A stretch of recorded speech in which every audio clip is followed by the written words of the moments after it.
Samedi 24 juillet, l'association Culture et Patrimoine de Torremoute fêtait ses 30 ans et profitait de l'occasion pour inaugurer les chemins du patrimoine de Torremoute. Le rendez-vous était donné à 18h30 à Notre-Dame du Céret. Après le partage de collations et les bavardages amicaux, le président Paul Giraud reviendra sur l'historique de cette association. L'association est née en septembre 1991 à l'initiative de Lucienne Roubin, ethnologue, chercheur au CNRS. Après une courte période de sommeil dans les années 2000, maladie et décès de la présidente en 1999, l'association a repris ses activités en 2002 en élargissant son champ d'intervention sous la présidence de Félix Jaume. En 2011, Félix Jaume laisse la présidence à Paul Giraud. L'association Culture et Patrimoine de Torremoute a su au cours de ces années avec les multiples compétences de tous les bénévoles et les présidences successives de donner vie à divers projets de sauvegarde du patrimoine religieux de la commune, mais aussi dans la communication, les propositions de rencontres culturelles estivales, etc. Comme le disait le nouveau conseiller départemental, Alain Delceau, c'est une vraie richesse d'avoir des associations si motivées et actives pour la sauvegarde du patrimoine et qui savent mettre en valeur l'histoire du village et du territoire de Torremoute par leur travail collaboratif. En effet, depuis des dizaines d'années, l'association a œuvré à la sauvegarde du patrimoine communal.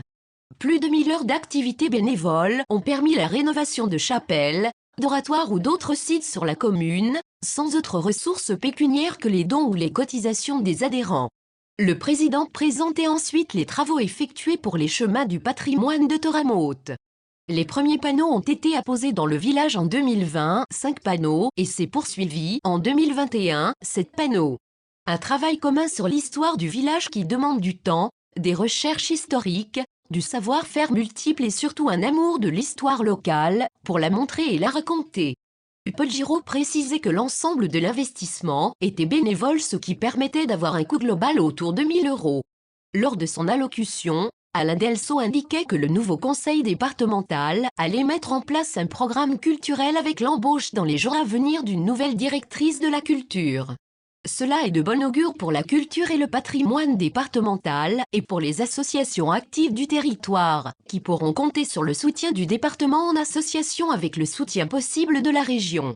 Départemental, donc conseiller départemental, et comme bien entendu, Madame Barré m'a donné la culture, le patrimoine, mais pas que, puisque j'ai les archives départementales, on a les villages et cités de caractère, on a les 2 musées départementaux, et j'en passe des meilleurs, avec les collèges également, parce qu'on a la lecture pour tous. D'entrée, pas plus tard que jeudi après-midi, devant le personnel du conseil départemental, Mme Barré a mis la barre très haute au niveau de la culture. On s'est aperçu, et je m'en suis aperçu très rapidement, au vu du nombre de personnes qui sont venues me voir jeudi après-midi, la culture dans le département, il n'y a personne depuis 7 ans. Donc il y aura une nouvelle directrice de la culture qui va être embauchée d'ici mercredi matin, si on m'a dit, et mettre un programme culturel sur l'ensemble du département fait partie de ses priorités. Tant mieux. Tant mieux pour nous, tant mieux pour vous, parce que c'est vrai qu'on a quand même un net besoin, surtout dans ce département. Quand on voit les archives départementales, quand on voit également la recherche archéologique et ce qui s'est passé sur Toramba, c'est quand même quelque chose d'exceptionnel. Et au-dessus, on a la région qui a mis aussi le cap sur la culture et le patrimoine sur notre département. Donc on dirait, comme on a l'habitude de dire, au moins les planètes sont alignées, il n'y a plus qu'à. C'est vrai qu'il va falloir encore travailler là-dessus. Alors on travaillera effectivement sur des dossiers de demande de subvention, sachant que le département s'occupe du patrimoine classé, vous savez, mais la région s'occupe et la DRAC s'occupe de l'autre patrimoine. Donc on travaillera en collaboration avec eux. C'est ensuite l'entrée en scène des musiciens du groupe Les Cacophonies Alpestres.